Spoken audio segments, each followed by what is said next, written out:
I want a diamond ring, I want some bracelets and everything. Daddy, you better get the best for me. Hey, Daddy.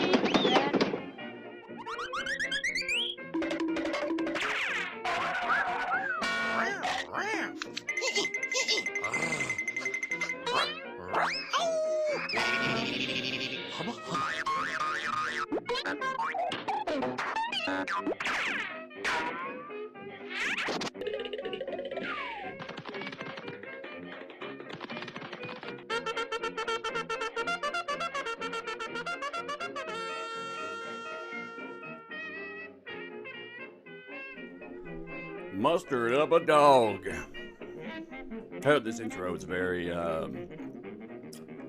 disorienting. I'm To say the feeling least. disoriented.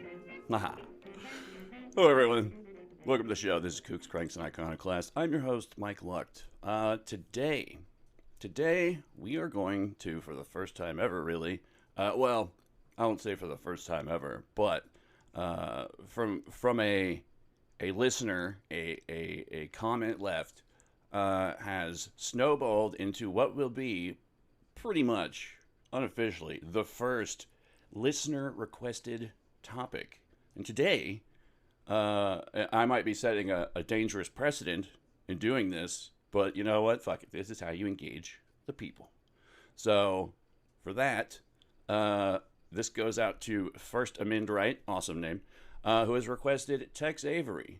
Now, I won't do this every time, and there's some people that I've had, requested as topics for this show, but they've been covered by so many people. So I like to, keep it obscure, keep it on the hang low. But this is the first incident of such that I will also give my own usual weird glossing over with the connections that I've found that are interesting to me to this man, aside from his legendary status among animators. But basically what it boils down to is... Open your boxes. 1, 2, 3. You get a podcast! You get a podcast! You get a podcast! You get a podcast! You get a podcast! Going Oprah style. Okay, so, Tex Avery. If I had to go out on a limb and say which one of all the possible art forms that more thoroughly shaped the collective modern American psyche, it would undoubtedly, hands down, have to be cartoons. Specifically, Looney Tunes, but we won't pigeonhole ourselves. You know, it is so sad. All your knowledge of high culture comes from Bugs Bunny cartoons. And there ain't nothing wrong with that. So before we kick things off, I want to say sorry a little bit for the sorry for the late episode. It's been a bit of a stressful week. I had a puka on a moonbeam shine down into my belly, and it's been kicking up a bad storm. So lechusas, pukas, it's the Halloween season, and I'm dealing with all these goblins of various kinds.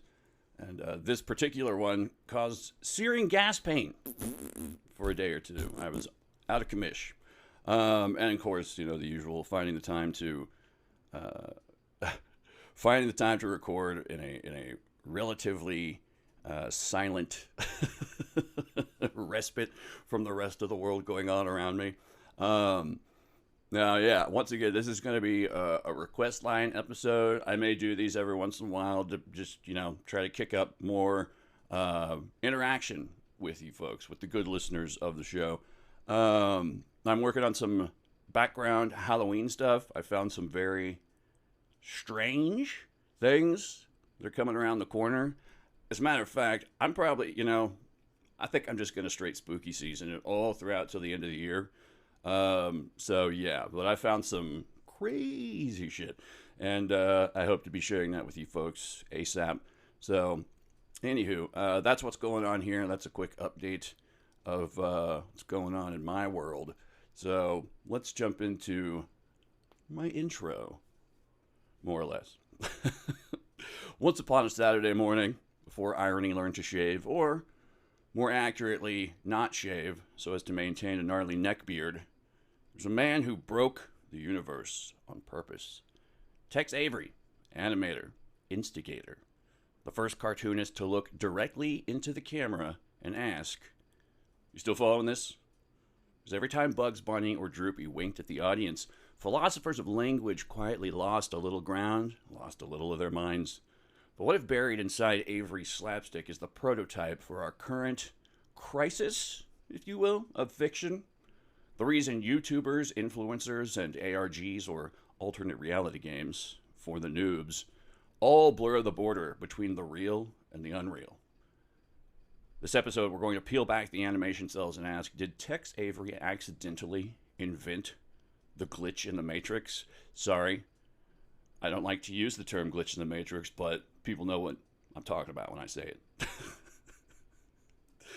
So that's what's on the docket tonight. We're gonna get into the prototype of fourth wall breaking and how it's evolved over the century and where we are today. But before that, let's hear a quick word from our sponsors.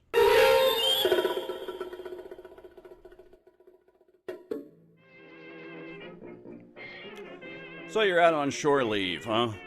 Going to the clubs and watching some lady dance on stage, doing things from a cartoon that would definitely get you thrown out of that club today. Well, if you're acting this way, chances are you probably had a few. And that means tomorrow, you're going to be feeling it. Or are you? Well, guess what? You don't have to, because now there's Liqueur, Liquure. Liqueur gummies combine DHM, milk thistle, B vitamins, and ginger root to help your body recover after drinking. They fight fatigue, nausea, and dehydration, so you will wake up feeling refreshed. Try them for faster recovery and enjoy an exclusive discount with my promo code ICON, ICON, at liqueur.com, LIQURE.com, for 20% off any product. You better go get some. And settle down. Thank you. See you next time.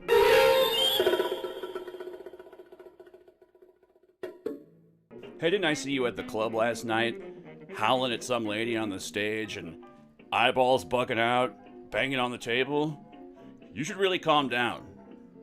And for that, I recommend Shimmerwood Beverages.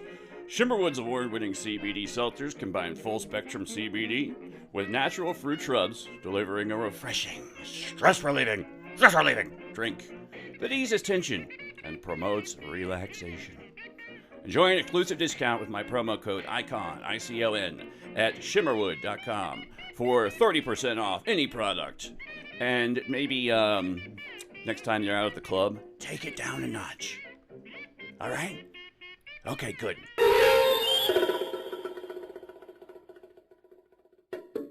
Let's get into the mayhem. Frederick Bean Avery was shotgun blasted into existence from his mother's womb in 1908 as the buckshot peppered the desolate landscapes of Taylor, Texas. That's right. Taylor, Texas. Nicknames, they weren't very creative back in the day. But this is early 1900s. People didn't really have cool or creative nicknames yet. They didn't have well thought out and just exotic nicknames like we have today, like Sweetest Taboo or LL Junebug or Fuzzy Masturbator. In fact, it kind of reminds me of a joke. Once upon a time, there was a rather lugubrious chap that worked at a zoo. And as if by some form of magic, we've all been made privy to his inner monologue. Let's play God and have ourselves a listen. Every day, I feed the animals, but do they call me Johnny Animal Feeder? No, they don't. Every day, I clean the zoo, but do they call me Johnny the Zoo Cleaner? No, they don't. Every day, I keep the riffraff away, but do they call me Johnny the Security Guard? No, they don't. What's up, Johnny Chimp Fucker? But you fuck one chimp one time. Never hear the end of it. Hey, don't blame me, all right? I'm rusty. Feels like it's been forever since I've recorded. All right, I'm getting back into the groove of things. So please, bear with me. Any hoozle. So yeah, Tex Avery was born in Taylor, Texas. Yes, that's where the name Tex comes from, because people were super creative back then. He would eventually go on to various schools. The only ones that really matter for our purposes today are North Dallas High School. It's a Dallas boy for a while. North Dallas Commercial Art School. And then from there, he went to the Chicago School of Art for a bit, and then eventually landed himself a job at Walter Lantz Studios, or actually Walter Lantz Animation Department within Universal Studios. This is the infamous home of Woody Woodpecker. No, I'm not putting that audio in. From there, he would go on to Warner Brothers and MGM, and once things kind of leveled out at MGM, not so much, but we'll get into that. Really, his big break came at Warner Brothers. He and his Termite Terrace crew, including other legends of animation such as Chuck Jones and Bob Clampett, basically reinvented American animation, turning Disney's polite, pretty cartoons into the manic, meta, fourth-wall-breaking, physics-defying humor that became Looney Tunes' signature. This could possibly, in part, be attributed to the somewhat perilous nature of their work environment, as the animation studio located in an old clapboard bungalow earned the nickname of Termite Terrace due to the subpar structural safety standards present throughout their office environment. Oh, now the termites. There were lots of termites. This is pretty, pretty run-of-the-mill. If you worked for a studio, especially Warner Brothers, one of the biggies back in those days, you were essentially considered a, indentured servant. So, nothing different there.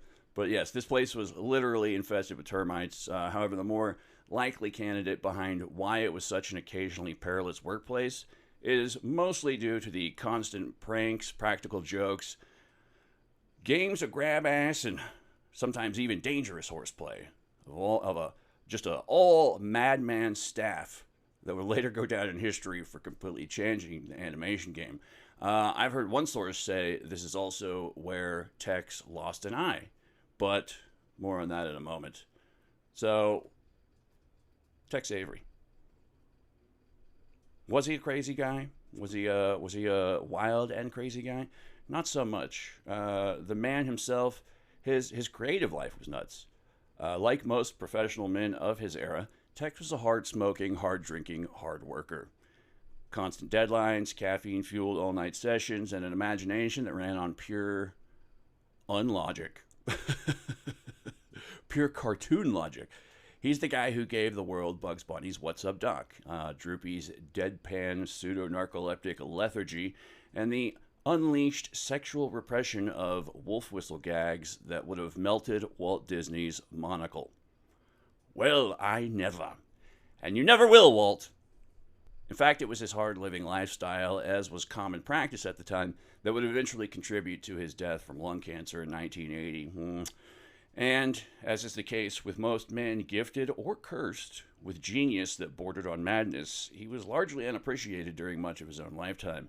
However, his legacy undoubtedly lives on. But personally, Avery wasn't known for scandal or celebrity. He was a shy, self-effacing, and, very calm, laid-back guy. He preferred letting the cartoons speak for him. Truly an example of distinguishing the difference between art from the artist. His career took a bit of a downturn in the 1950s when MGM shut down its animation division.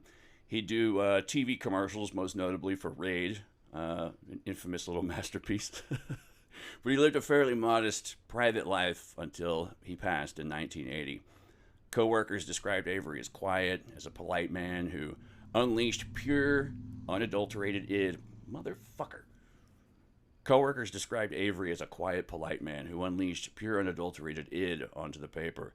He worked so obsessively he burned out several times, I can identify, after which his colleagues in animation said he'd vanish for weeks, clearly depressed or exhausted, then return reinvigorated, some new way to break the laws of physics for shits and gigs. His humor leaned towards the darkly existential under the surface, something you can feel in how his characters collapse under the surrounding absurdity. yet continuously pick themselves back up and rebuild while delivering a wry smile and a knowing wink right at the audience. So, no, Tex didn't live a crazy life, but he invented crazy lives, plural. His inner world gave birth to the entire vocabulary of cartoon insanity that still defines the medium today.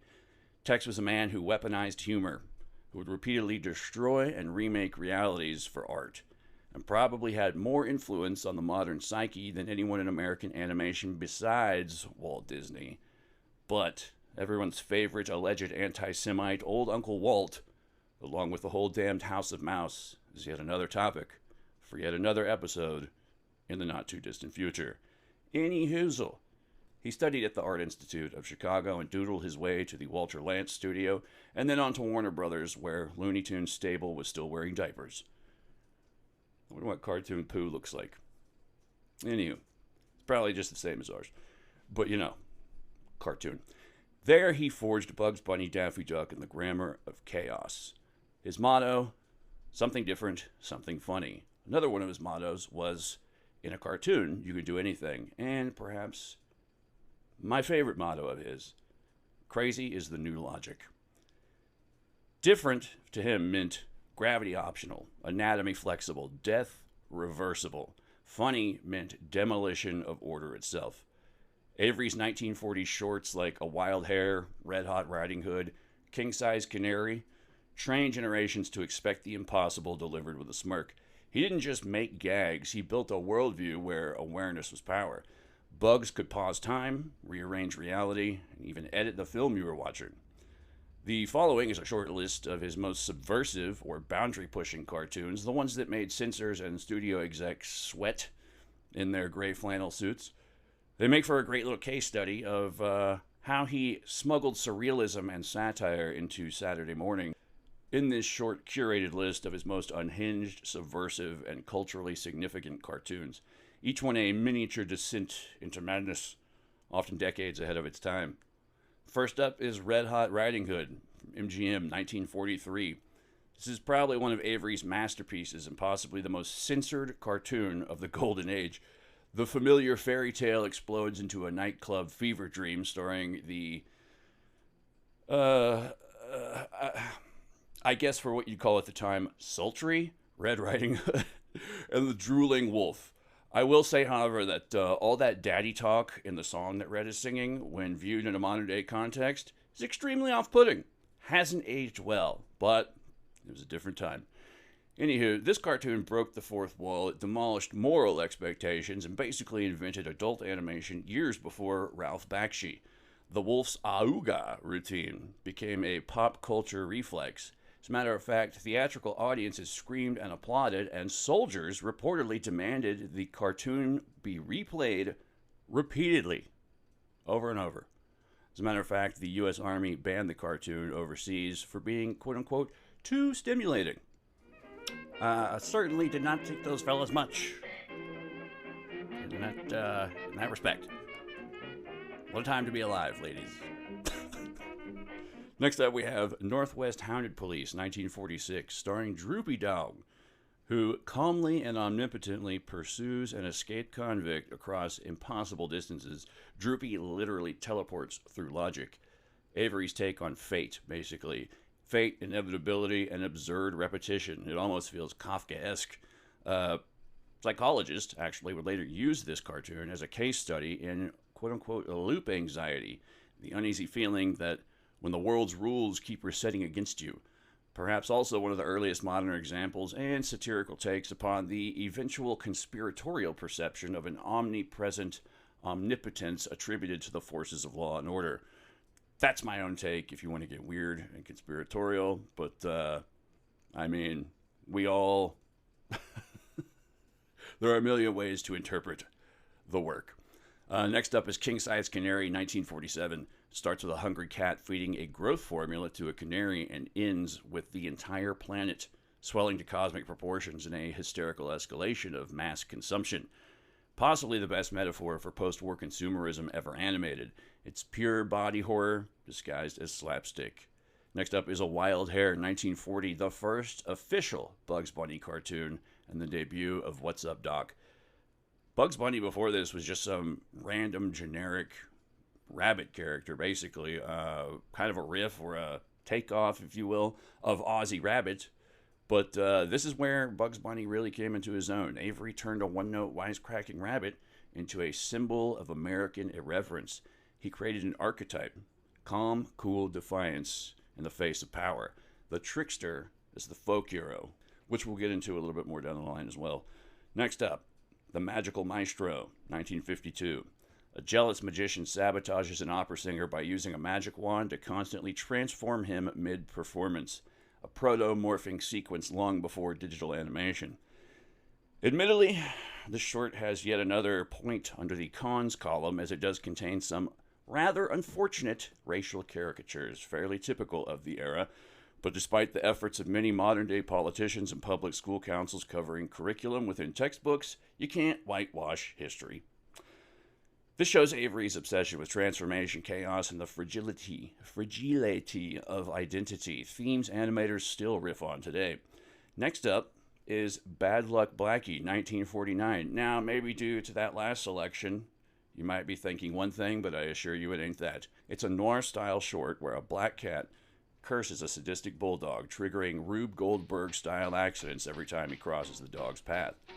Avery turned superstition into mathematical inevitability, like Final Destination for the 1940s. An early example of animated chaos theory via some fucked up butterfly effects.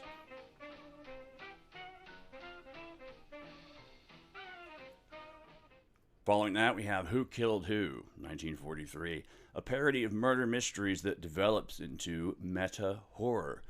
The narrator is murdered mid-sentence, and the corpse later climbs out of the casket to complain about continuity errors. That's damn near exactly how I want to go out. This one matters because basically it's a pre-Deadpool metafictional short that gleefully delights in dismantling narrative structures. I use Deadpool as one of my own well-known comic book references because this is one of the most popular characters today that is known for regularly breaking the fourth wall.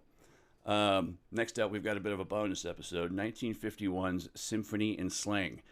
A newly deceased man explains his life entirely in American slang. Heaven can't understand him, so St. Peter consults the also dead Merriam-Webster, who then pictures everything as entirely literal. This is a surrealist language experiment, not to mention just a sly jab, essentially a generational disconnect. Just, it's St. Peter's like the uber boomer. As if, said no one, ever. Let's have a listen. Now, young man, go ahead with the story of your life. Sure thing, Dad. Well, I was born with a silver spoon in my mouth. Silver spoon in your mouth? Yeah, silver spoon in my mouth.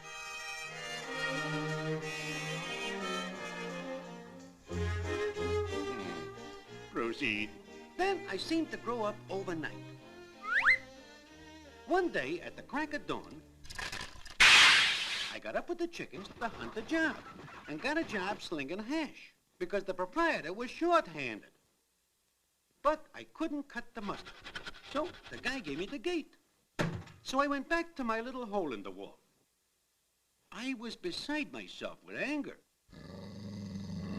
Then I decided to get a train ticket to Texas, and there made some dough punching cattle. From there, I flew to Chicago. There, a beautiful girl stepped into the picture. Our eyes met. My breath came in short pants, and I got goose pimples. I was all thumbs. Mary's clothes fit her like a glove. And she looked mighty pretty with her hair done up in a bun. She had good-looking pins, too. Finally, she gives me a date. I put on my white tie and tails, and brother, did she put on the dog.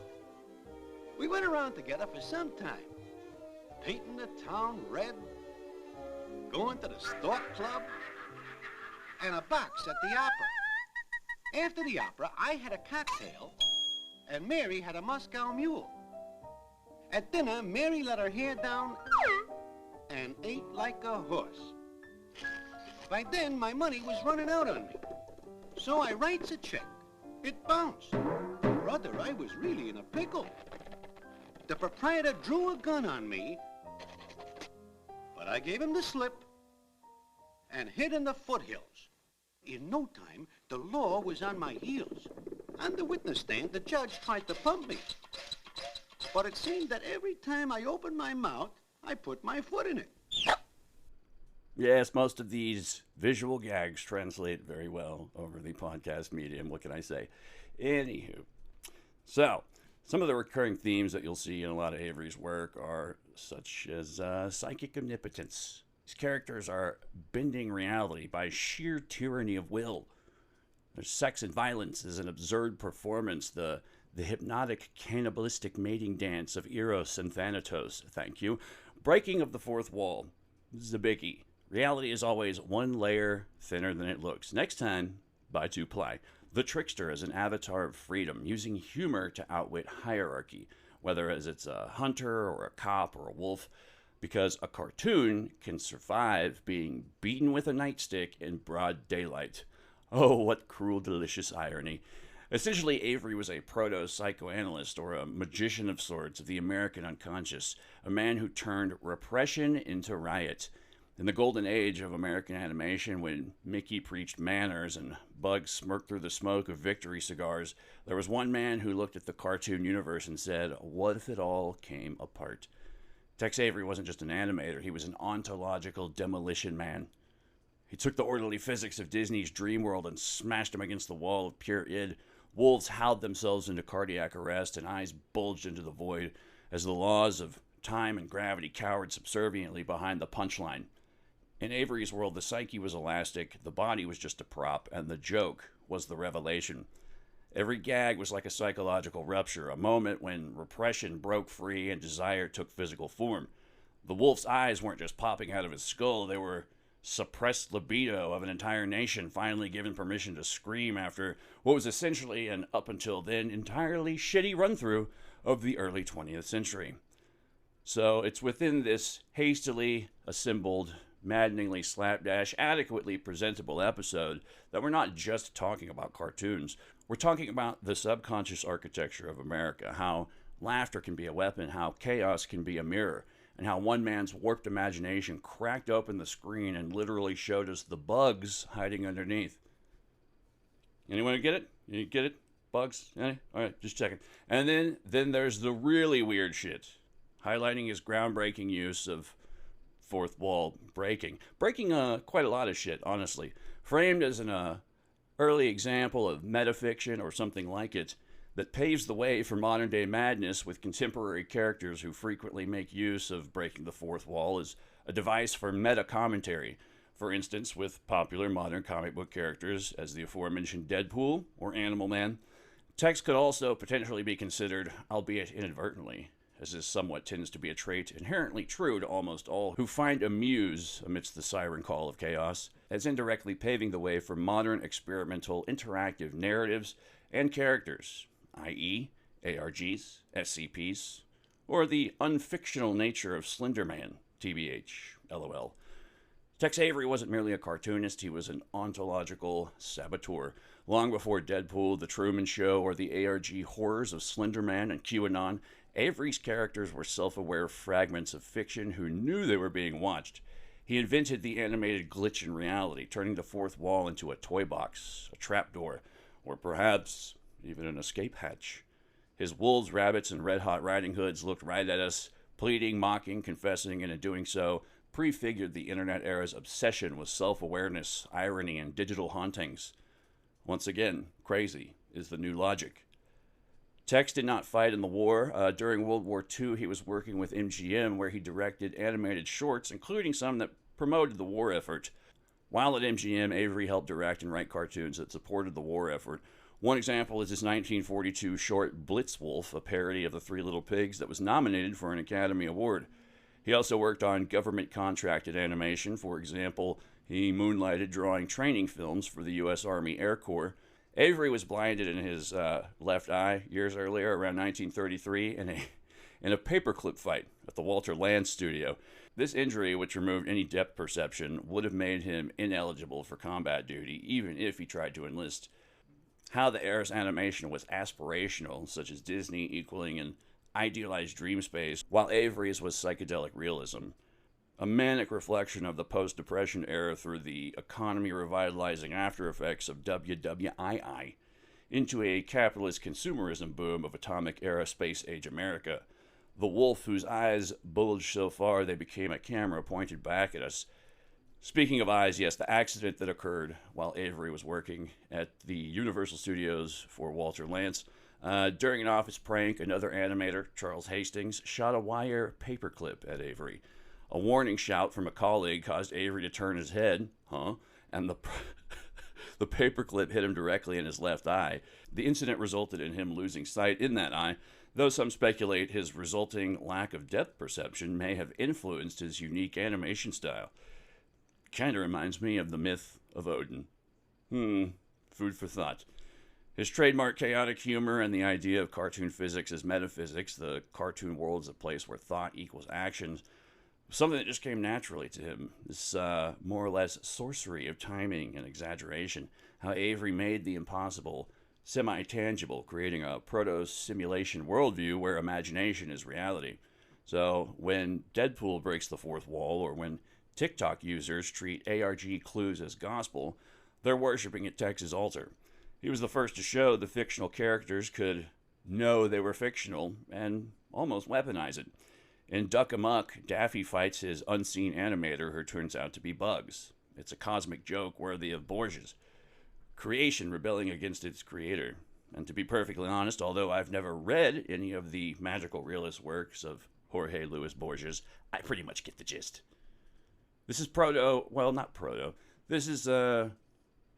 This is a new take on Gnosticism. This is Daffy railing against the creator, who, in this instance, turns out to be Bugs, but it's a perfect translation of that sort of line of thought. Avery's camera-aware characters anticipate everything from the Truman Show to AI chatbots that confess self-awareness to the 15 minutes of fame-obsessed social media / reality TV / pseudo-celebrity influencers. Want me, love me, shower me with kisses. Like and subscribe to the mob psychology behind the increasing frequency of narcissistic delusion-driven, egocentric conspiracy theory-laced zombie plague outbreaks of quote-unquote main character syndrome, most often resulting in darkly absurd tragicomic consequences that usually ends with a quick blurb in the news under world's dumbest, fattest, ugliest, utterly subhuman, pathetic, piece of shit, idiotic, dim-witted criminals, if we were to focus solely upon only the worst aspects of such phenomena, as everything has an inherently dark and or retarded side to it. But I digress. Yes, I do. Media theorist Joshua Cutchin in Fourth Wall Phantoms argues that, quote, entities which notice our attention begin to participate in it, unquote. It's like the Jinn or Skinwalker lore. To frequently speak openly of such beings is almost an invitation. Apply this to cartoons, you get a dangerous thought. What if this Gnostic awareness, once depicted, becomes contagious? Here's where the deep lore begins. In occult circles, thought forms, tulpas, egregores, gain power through repetition. Tex Avery's gags, recycled endlessly on television, created the most replayed incantations of the 20th century. So every boing sound effect, every implausible resurrection trains the collective psyche to accept an elastic reality. Psychologists call it cognitive habituation. Mystics might call it an unconscious initiation. Comparing this to Jack Parsons and L. Ron Hubbard's 1946 Babylon working, a ritual intended to open a portal between worlds, well, to paraphrase a popular theory often attributed to Parsons and Hubbard's Babylon working, Tex Avery tore a hole in the celluloid and something flew out. Or, perhaps, seen from a different angle regarding this rip in the fourth wall, we're either falling through it or falling for it. Long before postmodern authors or glitch horror YouTubers started playing games with reality, a one-eyed animator from Taylor, Texas cracked open the fourth wall with an Acme atom bomb. And maybe, just maybe, something started leaking through. So how these fourth wall breaches evolved into interactive media today, early video games, ARGs, creepypastas, artificial internet rituals like hide and seek alone or the elevator game. And then, of course, Slender Man and the unfictional impulse The idea that once you acknowledge the fiction, it starts acknowledging you, i.e., paying attention. Quantum observational wave collapse phenomena meets the infamous tree falling in the forest, which may, or may not, be either or both, silent and invisible. The mimetic lineage from Avery's winking characters to the postmodern irony and experimental narrative structures of self-referential horror. The blurring of reality and online folklore, human and AI personas, and user-generated mythology, with the warning that every time we look at the screen, it looks back at us a little bit more. Media is a monolithic, hypnotic cyclops broadcasting quote-unquote reality. Truly, we live in an age of cartoonish absurdity, and everyday commonplace surrealism is mediated via the oracular scrying device of the Black Mirror. Like and subscribe. So, Duck Amuck, once again, I have to go back to this particular work as well. One of the best. This is groundbreaking stuff, and it also further cements Bugs Bunny's place as a sort of omnipotent trickster. The changes that Bugs went through after Tex started writing him, this is about when you first see Bugs wearing a dress. Now, I'm going to get into some mythology here, but gender bending has often been equated throughout lots of mythology with the trickster figure. So the quote-unquote establishment, for whatever reason today, fucking hates non-traditional binary gender identities. So of course the quintessential American trickster figure of Bugs Bunny would be in on the ground floor of such a tactic as weaponized sexual discomfort. Ed Wood did his worst work in drag. So essentially, Bugs Bunny could be considered, possibly, as a patient zero for metafiction. But his place as an American trickster, it's bigger than that. American mythology, we're a young country. We don't really have a lot. We have a lot, but we don't have these centuries and centuries of the long-established nations of Europe, etc. We have our quintessential warrior figure, the cowboy. The cowboy is equatable to the knight in armor, the samurai, the ninja, etc. Whatever you want to, whatever you want to equate it to. That's probably the most quintessential American mythical figure. The archetypes and tropes with, for better or worse, a uniquely American origin, though often with many historical prototypes and predecessors.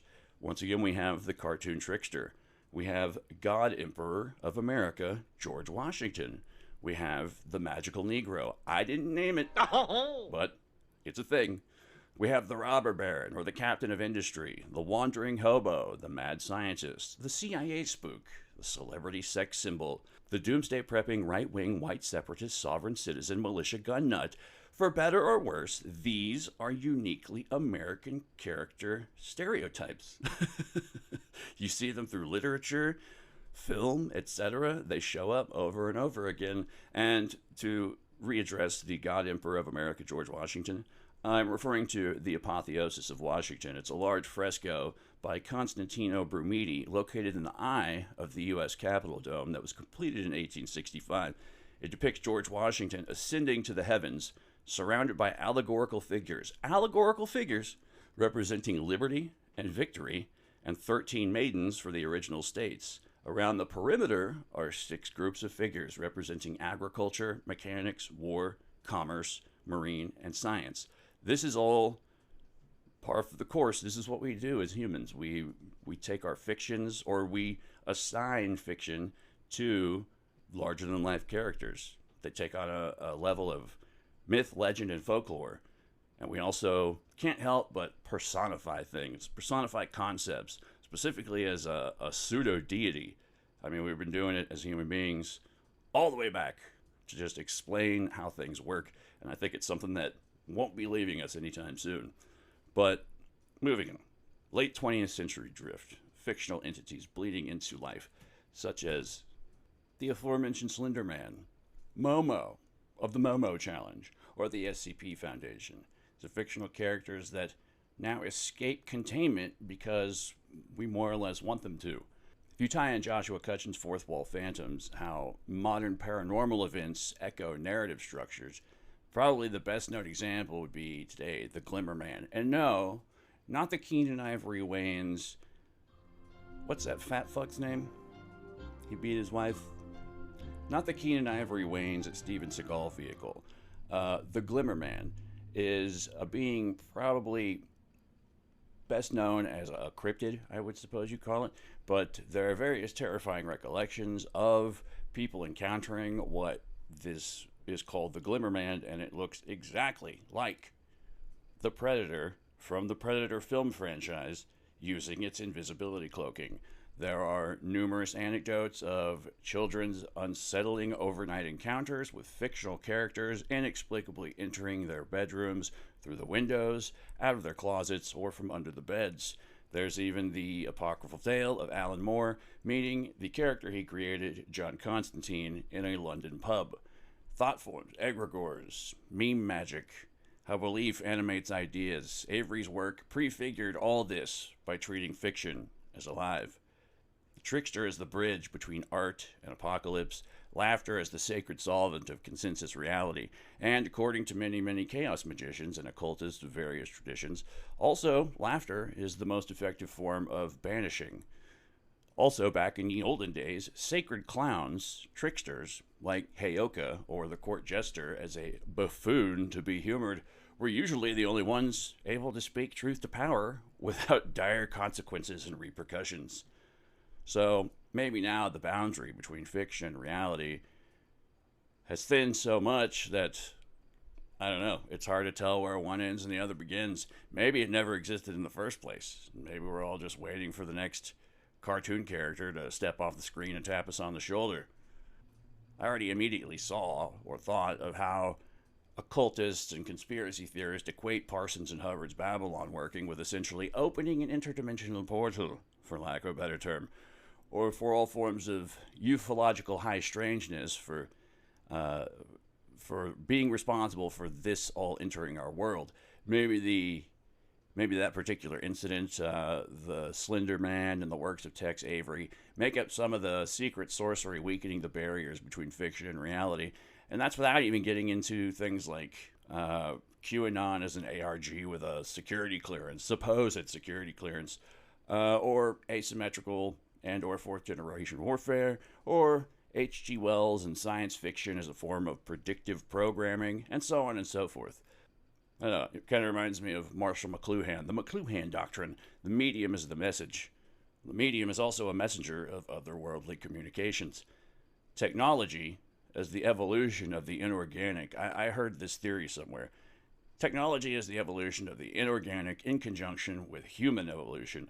What if we're seeing the same process with our fiction, art, myths, etc., as the human consciousness expands to include conceptualizing and comprehending all new manners and forms of hyperdimensional quantum hobnobbery and whatnots? Does our understanding of and our interactions with quote-unquote reality also grow, change, or mutate into something new over time? Parsons had rockets, Avery had Technicolor. Both blurred the boundary line between science and sorcery. So maybe our modern media multiverse obsession is the cartoon's curse. Once you know the frame can break, you start looking for the frame and where to break it.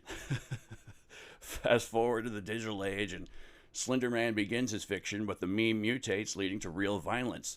Online conspiracy threads adopt cartoon logic. That's the only other fucking explanation behind the train of thought for most of it. Wild elasticity, no continuity, only the thrill of escalation. Now we've got deep fakes and ARGs and AI voices to finish the lesson.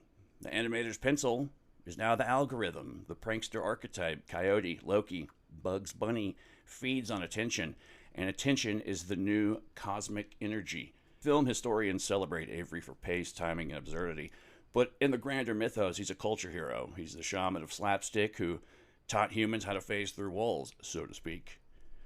Look at memes today. Looping violence, instantaneous rebirth, the comfort of destruction without cost. That's Avery's theology. Entropy as entertainment.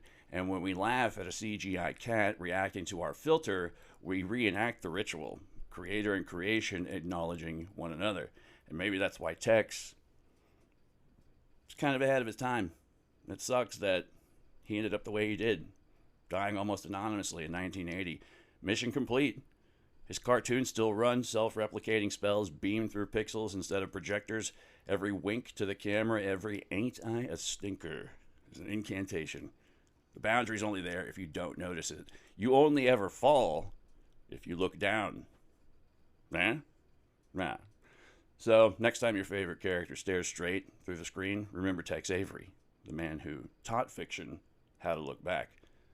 And as for the ever-changing and malleable exchange or nature that exists between fiction and reality, it continues to inextricably blend into an intricate dance. A dance with a chainsaw. There's a narrative which the powers that be, news media, and or various thought police would have you believe versus externalizing the living mythology of your personal internal world. Once again, whether fiction, folklore, legend, myths, superstitions, religions, it's all centered upon and empowered by the investment of belief via a variety or installation of payments in the currency of attention, paying attention.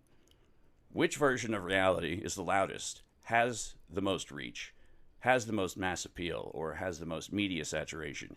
It would seem that our awareness is indeed a limited resource, so I am eternally grateful for yours. Thank you. Like and subscribe. As for the ever-competitive open market of ideas, overflowing with shiny, smiling sales reps, all hawking slight variations of the same artificially created, popularly approved, mass-produced, prepackaged, preconceived notion known as quote-unquote reality TM, one that absolutely demands your attention, then perhaps you should ask yourself, are you buying it? And if so, at what cost? That's my final thought for the day. Keeping this a short one because I'm working on some Halloween specials. So, but I want to get something out this week. I'm no chiseler. At least I try not to be. So that's it for today. I thank you all for listening. My name is Michael Lucht. This has been Kooks, Cranks, and Iconoclasts. Hope you enjoyed the show, and we will see you soon. I don't have a direct date for you, but I've got some special stuff around the corner. So, see you then. Peace out.